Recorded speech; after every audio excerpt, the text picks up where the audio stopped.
May I come in, sir? Come in, please. Good afternoon, sir. Good afternoon, ma'am. Give this token number. 30. Please लीजिए. Thank you, sir. तो सबसे पहले अपना introduction board को दीजिए, जिसमें अपने कास्ट, नाम और क्षेत्र का उल्लेख मत कीजिएगा.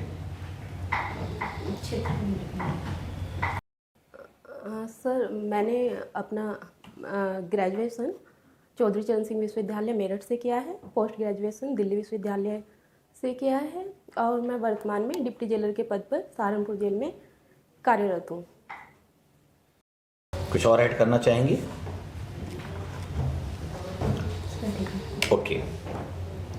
इतने दिनों में कोई आपने और jail as a deputy jailer job करते हुए कोई अपनी सबसे बढ़िया स्ट्रेंथ देखी जो बोर्ड को बताना चाहेंगी? जब हम पर्सनालिटी की बात करते हैं तो personality must have some interest, must have some co-curricular activity and basically one quality must mention. So what you find out? आपने अपने अभी तक की यात्रा में कोई ऐसा गुण देखा जो आपको औरों से थोड़ा अलग करता हो?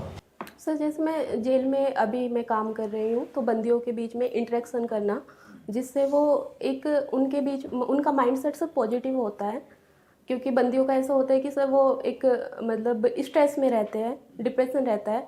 अगर आप उनसे पॉजिटिवली बात करते हैं, उनकी बातों को सुनते हैं तो वो अच्छा फील करते हैं. तो कम्युनिकेशन अच्छा होता है तो सर चीज़ें बेटर होती है. आपने पीजी किया, डीयू से बता रही थी आप, किस सब्जेक्ट में किया था? सर मैथ्स में किया है. मैथ्स में. Very good. तो पहले तो ये बताइए, जैसे कई बार मैथमेटिक्स लैंग्वेज का इस्तेमाल डिप्लोमेसी में किया जाता है. अभी आपके विदेश मंत्री एस जयशंकर ने कहा कि यदि हमें फॉरेन पॉलिसी में क्वांटम जंप लेना है तो हमें अर्थमेटिक में नहीं, हमें कैलकुलस में सोचना होगा. Clear question. उन्होंने कहा अगर हमें बेहतर जंप मारना है विदेश नीति में, स्ट्रॉन्गर बनना है, आपके ही विश्वगुरु बनना है, तो we don't have to think in arithmetic. हमें अंगणित में नहीं सोचना है बल्कि कैलकुलस में काम करना है. क्या ये इसका क्या अर्थ है, कैलकुलस और अंगणित को यहाँ क्यों यूज़ किया? सर जैसे अर्थमेटिक में हम जाते हैं तो एक सिस्टमेटिक चलते हैं, लेकिन जो जैसे कैलकुलस में बात करते हैं, कैलकुलस में जैसे साइन का अगर हम इंटीग्रेशन करते हैं तो कोस हो जाता है. उस टाइप से सर डिप्लोमेटिक रिलेशन सोच नहीं पा रहे. कोई बात नहीं. अच्छा, एक छोटी सी बात, माल्थस लॉ जो सबको पढ़ना होता है कि भाई, और सारी दुनिया और भारत की समस्या है कि रिसोर्स बड़े कम गति से बढ़ रहे हैं लेकिन हमारी पॉपुलेशन बहुत तेजी से बढ़ रही है. तो उन्होंने लिखा कि रिसोर्स तो एपी में बढ़ते हैं लेकिन पॉपुलेशन जीपी में बढ़ रही है. ये एपी और जीपी में क्या अंतर होता है?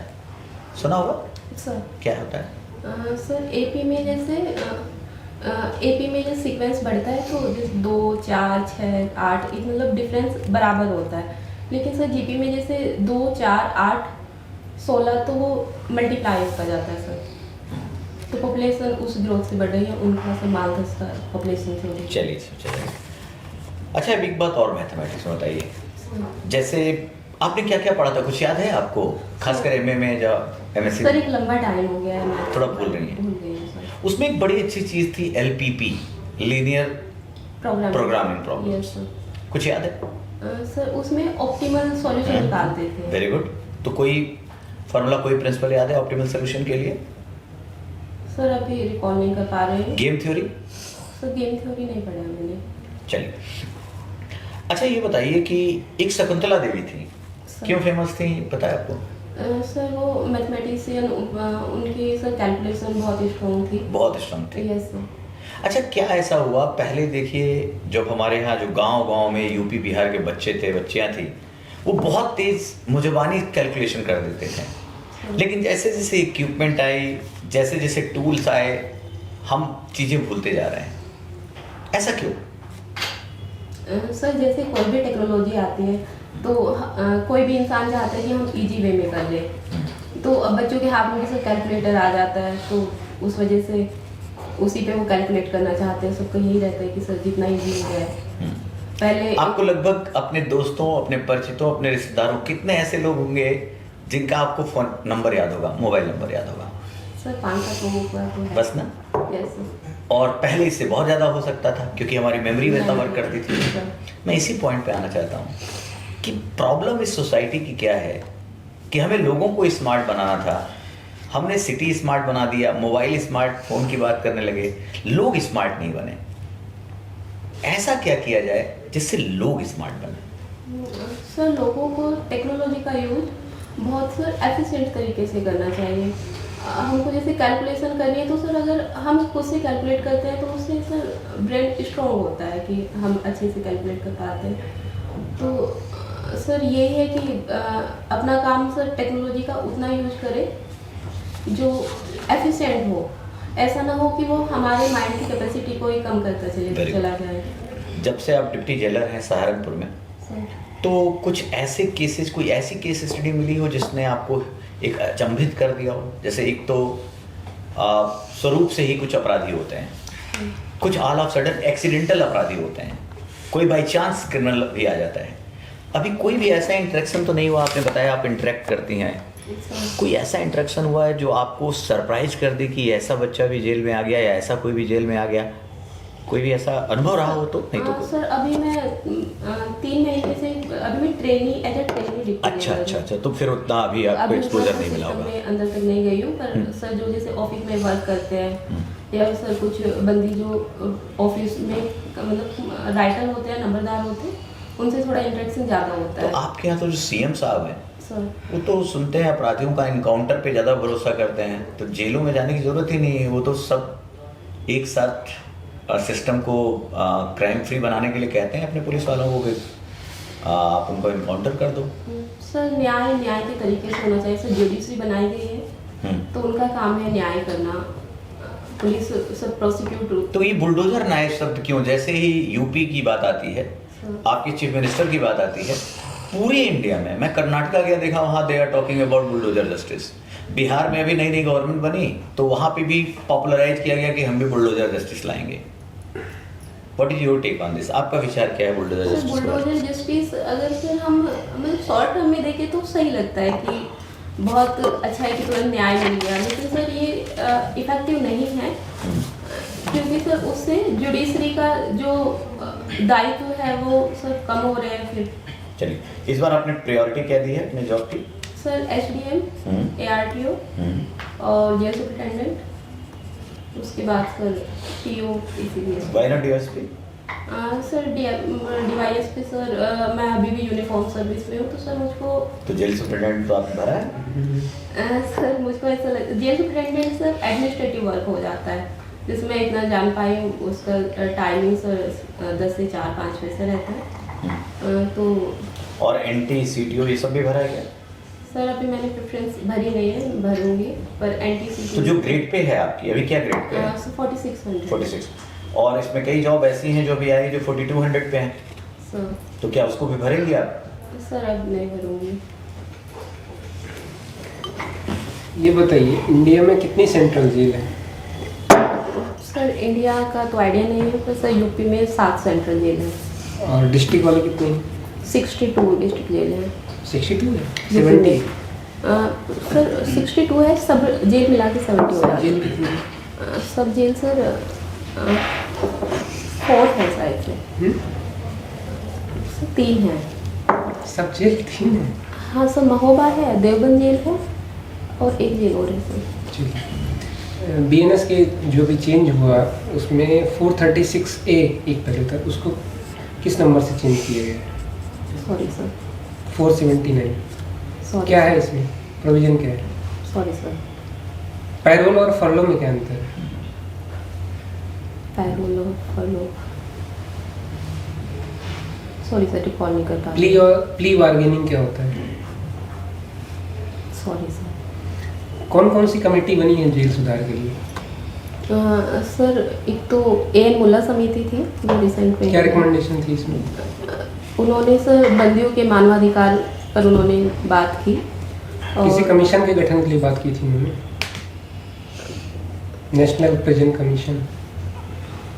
सर उसे मैं रिकॉल नहीं कर पा रही हूँ। और क्या था? सर बंदियों को एक स्किल डेवलपमेंट उसमें कराया जाए, उनके लिए मानवाधिकार सुनिश्चित किए जाए, जैसे उनको अच्छा भोजन मिले, उनका रहने का स्थान सही हो। अभी कितने जेलों में, कुछ और कमिटीज का नाम पता है आपको? नहीं। VR कृष्णा, अभी लेटेस्ट सबसे लास्ट में कौन सी रही थी? सर ये मुला कमेटी है। सबसे लास्ट में यही? Yes sir. ठीक है। अभी कितने अंडर ट्रायल हैं जेलों में? सर अंडर ट्रायल तो लगभग 70-80% सर अंडर ट्रायल ही रहते हैं। 70-80? 80%। एग्जैक्ट आपको कुछ आइडिया होगा ना डाटा? सर जैसे मैं सहारनपुर जेल में हूँ तो वहाँ लगभग 90% के आसपास यूटी रहते हैं under trial. Under trial. Yes sir. जो डिस्ट्रिक्ट जेल होती है और जो सेंट्रल जेल होती है उसमें डिफरेंस क्या होता है? जो सर डिस्ट्रिक्ट जेल है उसमें सर मोस्टली यूटी होते हैं, जो ज़िले के ही होते हैं, उसमें यूटी में जाते जो अंडर ट्रायल होते हैं। और जो सेंट्रल जेल है सर उसमें जो 7 ईयर प्लस सज़ा वाले होते हैं उनको सेंट्रल जेल में रखा जाता है। कंपाउंडेबल ऑफेंस और नॉन कंपाउंडेबल क्या होता है? सर कंपाउंडेबल ऑफेंस सर जिसमें बिना वारंट के अरेस्ट किया जा सकता है।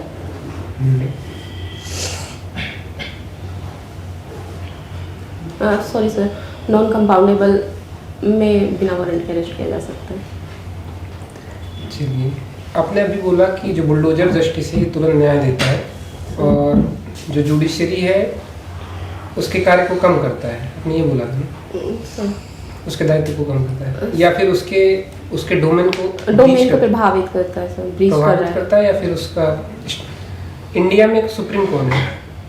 जुडिशरी है या फिर एग्जीक्यूटिव है या फिर लेजिस्लेटिव है? सर तीनों के अलग अलग दायित्व हैं। जुडिशरी सर जो एग्जीक्यूटिव लॉ बना रहे हैं, लेजिस्लेचर, तो उन पर सर निगरानी करता है। अच्छा ये बताइए, जो जेल्स हैं इसमें इतनी मॉनिटरिंग के बाद ये गैंगवार क्यों नहीं रुक रही है? आप जेल में डिप्टी जेलर, आपको नहीं पता जेल की प्रमुख समस्याएं क्या हैं? सर जेल की प्रमुख समस्याएं हैं ओवर क्राउडिंग है सर। ठीक है, सबसे ज़्यादा ओवर क्राउडेड जेल कौन सी है यूपी की? सर ये एग्जैक्ट आइडिया नहीं है। लखनऊ है शायद। लखनऊ में सर 3500 लॉकअप है। ठीक है, और क्या समस्या है जेल की? सर अंडर स्टाफ की भी समस्या है। ठीक है, और कैदियों के स्तर पे बताइए, सर उनके साथ क्या क्या समस्या? Inhuman treatment, third degree torture, corruption, उसमें उनके जो पैसे आते हैं बुक कर लिए जाते हैं, एडमिनिस्ट्रेशन में बहुत सारा माल प्रैक्टिस है, उसमें कैंटीन चलती है पैरेलल में? यस कैंटीन चलती है। हाँ, तो उसमें भी जो अंडर ट्रायल है उसमें सबसे ज़्यादा प्रभावित कौन है? समाज का वंचित वर्ग ही होगा। सर मोस्टली जेलों में समाज का वंचित वर्ग ही है। और जो आपके यहाँ कैंटीन सुविधाएं और सारी चीज़ें हैं वो तो जो उनके लिए अफोर्डेबल भी नहीं होगा। नहीं सर ऐसा नहीं है, लेकिन सर जैसे खाना वगैरह बनता है जेल में तो काफ़ी अच्छा खाना दिया जाता है। सबके लिए सेम होता है? सबके लिए सेम खाना होता है। फिर ये जो कैंटीन से मिलता है वो क्या होता है? कैंटीन में सर सप्लीमेंट्री होता है, जैसे वहाँ पे अभी लड्डू का भी सप्लीमेंट्री जो कैंटीन में मिलता है उसकी क्वालिटी और जो वहाँ भंडारा में जो भी चलता होगा सेम होती है क्या? सर भंडारा का खाना जो नॉर्मल खाना होता है जैसे दाल चावल सब्जी रोटी वो सब होता है। कैंटीन में समोसा हो गया, जलेबी हो गया, ऐसा लड्डू और टिक्की ये सब बनता है। ठीक, आपको कौन कौन से करप्शन के इश्यूज सामने नजर आए जो भी आपने? सर अभी मैं एज अ ट्रेनी हूँ तो अभी मुझको उतना आइडिया नहीं है। Thank you. यूपी में हाल ही में गर्भवती महिलाओं के लिए क्या क्या स्कीम गवर्नमेंट चला लिया है? मैम एक हौसला स्कीम है, हाँ। उसमें गर्भवती महिलाओं को घी और दलिया वगैरह प्रोवाइड कराया जाता है। कितनी क्वांटिटी रहती है? मैम ये आइडिया नहीं है। ठीक है। और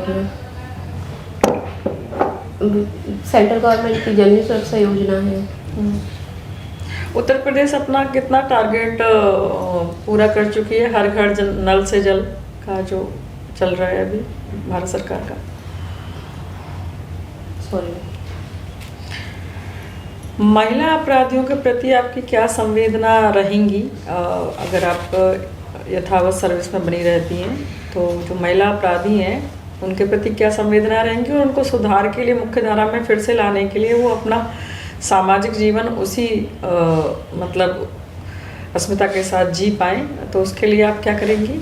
मैम जैसे महिलाएं हैं तो सबसे पहले मैम उनकी निजता की सुरक्षा करना, उनको पुरुष बंदियों से अलग रखा जाता है, ये जेल मैनुअल में है। और मैम उनका स्किल डेवलपमेंट करा रहे हैं, जैसे सिलाई हो गया, ब्यूटी पार्लर हो गया, और एजुकेशन का प्रोग्राम हम चला रहे हैं। ओपन से भी महिलाएं वहाँ पे कर सकती हैं डिग्री, स्किल्स डेवलपमेंट, ये सब? यस मैम, जैसे एनजीओ वगैरह से हायर कर लिया जाता है। कोई महिला जेल में रहते हुए कोई डिग्री डिप्लोमा कर सकती है? यस मैम, सेंट्रल जेल में से मॉडल जेल है लखनऊ में, वहाँ पे इग्नू से कराया जाता है। ठीक है। यस मैम, और सिलाई का हो रहा है, एजुकेशन लाइब्रेरी भी है, कंप्यूटर ट्रेनिंग भी दी जा रही है, और जो बच्चे होते हैं तो उनके लिए हम क्रच सुविधा उपलब्ध कराई जा रही है। ठीक है। मेरठ जिला बहुत ज़्यादा ऐतिहासिक भी है और वर्तमान में बहुत अच्छा जिला भी है। क्या मेरठ मंडल है? यस मैम, मेरठ में कितने जिले हैं? मैम 6 जिले हैं। कौन कौन से?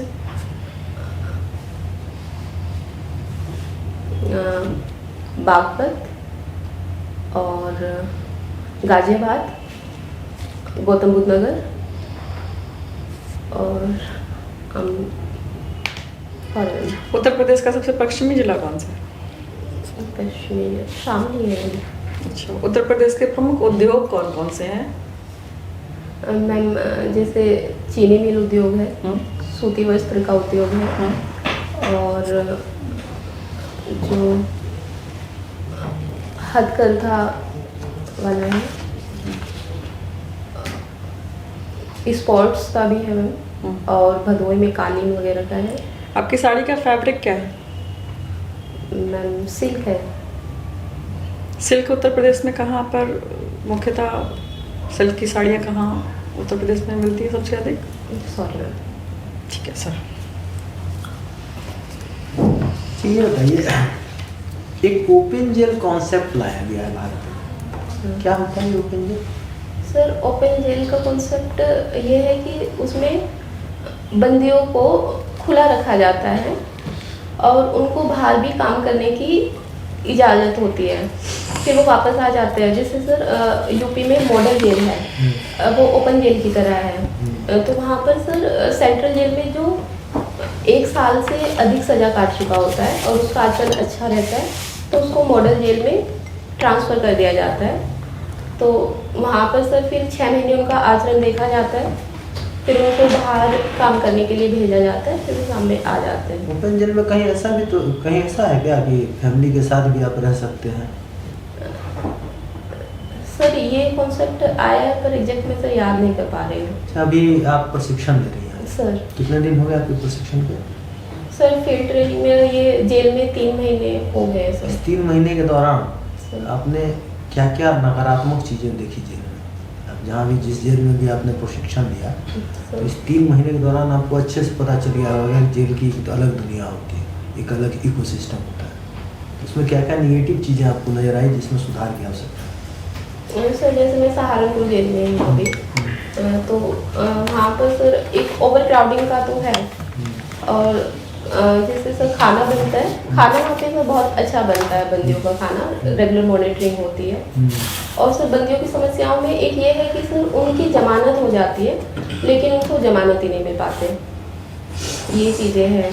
और सर मुलाकात वाला इशू रहता है, कुछ लोगों की मुलाकात नहीं आती तो इस वजह से लोग डिप्रेशन में भी रहते हैं, ये चीज़ें हैं। और सर मोस्टली चीज़ें जो मैंने देखी है, जो भी मेरे वरिष्ठ अधीक्षक है उन्होंने मुझको बोला, तो चीज़ें मैंने जो नोटिस की सर सब सही था, जो उन्होंने काम दिया मुझको सब मैंने वही किया अभी नहीं देखा आपने? सर। खैर चलिए, रानी लक्ष्मीबाई योजना क्या है? उत्तर प्रदेश सरकार के द्वारा चलाया जा रहा है रानी लक्ष्मीबाई योजना, क्या है कुछ बता सकते हैं इसके बारे में? सॉरी सर, बजट देखा आपने उत्तर प्रदेश का इस बार का? सर अभी नहीं, नहीं माइंड से ऑप्शन में गया चलिए ठीक है। आप मेरठ से आते हैं। सर। मेरठ पश्चिमी उत्तर प्रदेश का एक औद्योगिक शहर होने के साथ साथ उसको एक तरह से एक आपराधिक दृष्टिकोण से बहुत सेंसिटिव है। लॉ एंड ऑर्डर की सिचुएशन वहाँ हमेशा, और ख़ास करके कम्युनल वायलेंस को लेकर के अक्सर सुनने में आता है। तो आपको क्या लगता है कि इस शहर की प्रकृति ऐसी है या वर्तमान समय ने इस शहर को इस प्रकार का बनाया? सर मेरठ एनसीआर में आता है।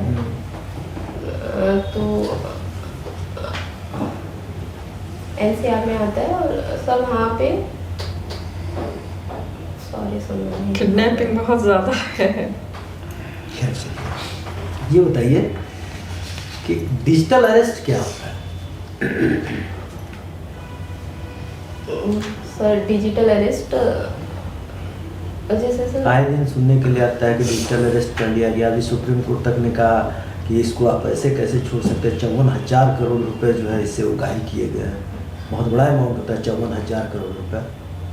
सर जो फर्जी कॉल के माध्यम से लोगों को डराया जाता है कि उसमें से मैं से इनफॉर्मली बता रही हूँ। तो उसमें लोगों को एक डराया जाता है जिससे वो बताते हैं कि मैं ये पुलिस अधिकारी बोल रहा हूँ और कि आपका ये क्राइम हुआ है। तो लोगों को सर उससे मतलब उसके वजह से पैसे ऐंठा जाता है उनसे। तो उनको डिजिटली कह दिया जाता है कि आप अरेस्ट सर। ठीक है। अच्छा ये चीज़ बताइए कि उत्तर प्रदेश सरकार के द्वारा अभी आजकल एक बड़ा पॉपुलर टर्म चल गया बुलडोजर जस्टिस। जहाँ कुछ होता नहीं कि तुरंत बुलडोजर पहुँच जाता है प्रशासन का। आप एक भाई वो यूनिफॉर्म वाले जॉब में ऑलरेडी आप हैं, ट्रेनिंग कर रहे हैं, आपको क्या लगता है कि एकदम बिल्कुल सही व्यवस्था है ये बुलडोजर जस्टिस की व्यवस्था जो है एकदम सही व्यवस्था है? सर मुझको लगता है ये व्यवस्था सही नहीं है। और एक सर लोगों पर इम्पैक्ट तो जाता है कि बुलडोजर जस्टिस से बहुत अच्छा है, लेकिन सर कोई भी प्रणाली होती है वो सिस्टमेटिक चलनी चाहिए। तो मतलब ये आपके दृष्टिकोण में ये सही नहीं कृत्य हो रहा है प्रशासन के द्वारा? सर मैं ऐसा तो नहीं कहना चाहूँगी कि आपने सही अभी नहीं कहा है। कि मेरी नज़र में सही नहीं है, तो कृत्य तो प्रशासन ही कर रहा है ना, कोई अलग से तो नहीं कर रहा है। सर अच्छा ये बताइए कि उत्तर प्रदेश अभी पिछले 5-7 सालों में क्या ऐसा अचीवमेंट किया है जो पूरा इंडिया उस पर गर्व कर सकता है? किसी भी फील्ड से आप देख सकते हैं, कुछ ऐसी 5 बातें हैं जो पिछले अबाउट 10 ईयर या 7 ईयर में हुई हों। सर यूपी में एक तो इन्वेस्टमेंट ग्लोबल इन्वेस्टमेंट समिट हुई तो लगभग 50 लाख करोड़ रुपए का इन्वेस्टमेंट हो चुका है। और सर सस्टेनेबल डेवलपमेंट गोल्स उसमें भी यूपी की रैंक 4th है, तो उसमें भी अच्छा काम किया है। और सर पॉलिटिकल स्टेबिलिटी भी है यूपी में, तो उससे लोग प्रभावित होते हैं। और सर जो है ये सर हर घर जल योजना में यूपी अच्छा काम कर रहा है। चलिए, thank you. Your interview is over. Thank you thank you sir. बढ़िया, बैठिए। सही सही।